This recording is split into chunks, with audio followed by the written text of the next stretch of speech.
Here is today's devotion.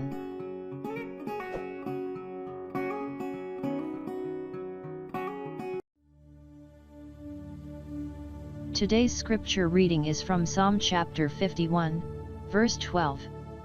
Restore to me the joy of your salvation and uphold me with a willing spirit. Your future has no room for your past, and I encourage you not to get stuck in a moment or a time frame in your life that is over. Millions of people miss today because they either refuse to let go of the past or they worry about the future. Things in life like abuse and pain, things that happened to me and to millions of others, are unfortunate to say the least. Such abuses are traumatic and they do affect us, but we can recover. God is a redeemer and a restorer. That's something we can be thankful for every day. He promises to restore our souls. There is a beautiful hope in knowing that if we invite Him in and cooperate with His healing process, God will restore us and give us a lifetime of new, joy-filled, divine moments with Him.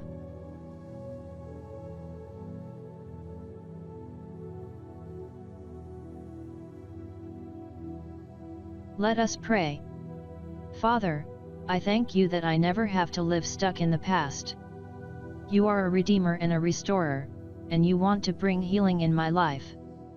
Thank you that my past is over and I have a beautiful future to look forward to.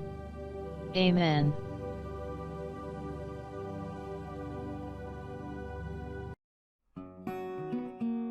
Daily Bible Reading. Deuteronomy chapters 17 to 18.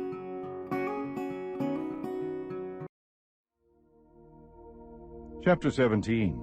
You shall not sacrifice to the Lord your God an ox or a sheep which has a blemish or any defect, for that is a detestable thing to the Lord your God.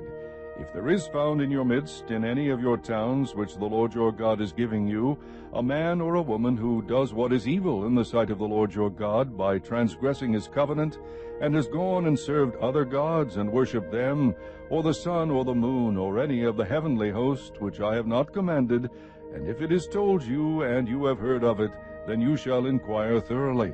Behold, if it is true, and the thing certain that this detestable thing has been done in Israel, then you shall bring out that man or that woman who has done this evil deed to your gates, that is, the man or the woman, and you shall stone them to death.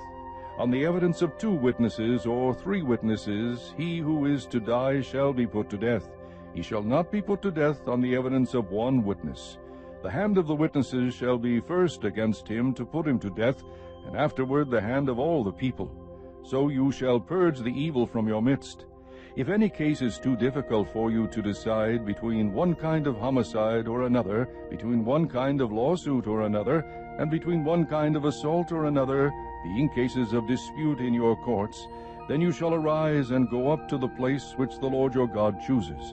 So you shall come to the Levitical priest or the judge who is in office in those days, and you shall inquire of them, and they will declare to you the verdict in the case.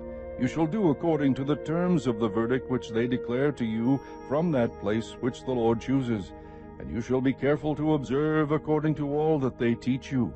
According to the terms of the law which they teach you, and according to the verdict which they tell you, you shall do. You shall not turn aside from the word which they declare to you, to the right or the left.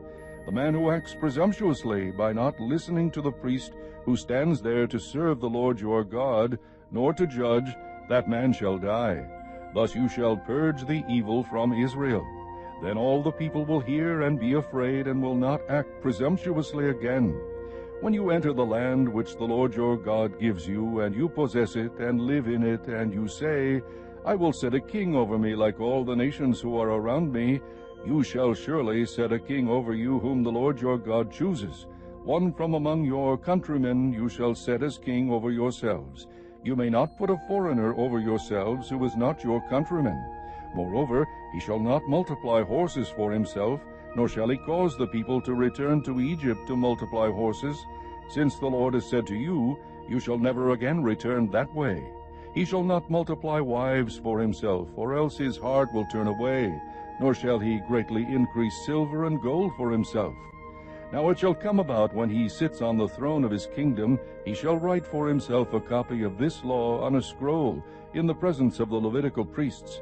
It shall be with him, and he shall read it all the days of his life, that he may learn to fear the Lord his God, by carefully observing all the words of this law and these statutes, that his heart may not be lifted up above his countrymen, and that he may not turn aside from the commandment to the right or the left, so that he and his sons may continue long in his kingdom in the midst of Israel.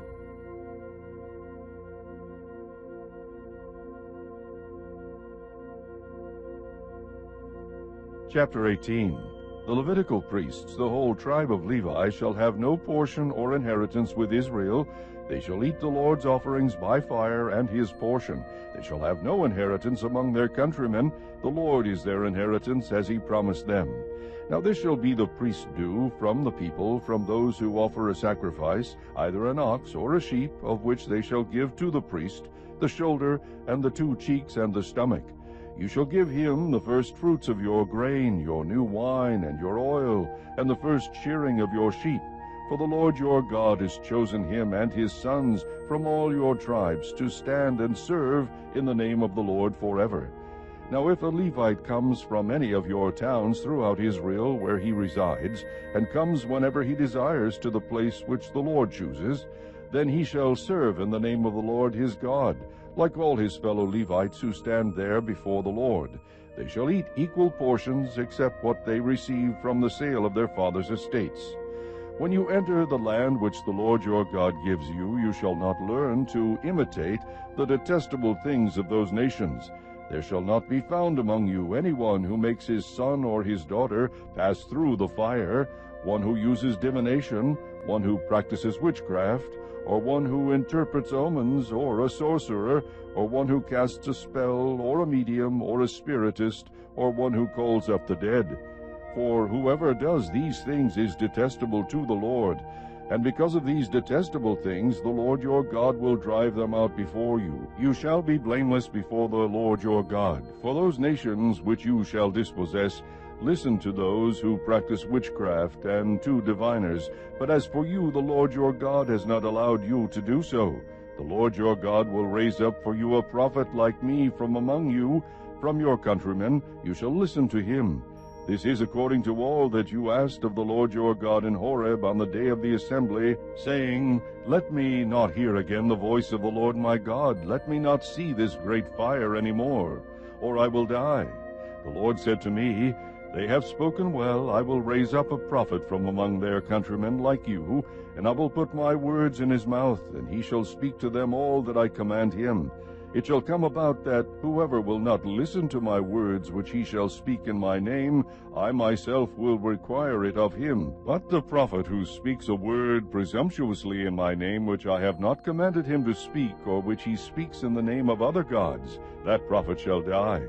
You may say in your heart, How will we know the word which the Lord has not spoken? When a prophet speaks in the name of the Lord, if the thing does not come about or come true, that is the thing which the Lord has not spoken. The prophet has spoken it presumptuously. You shall not be afraid of him.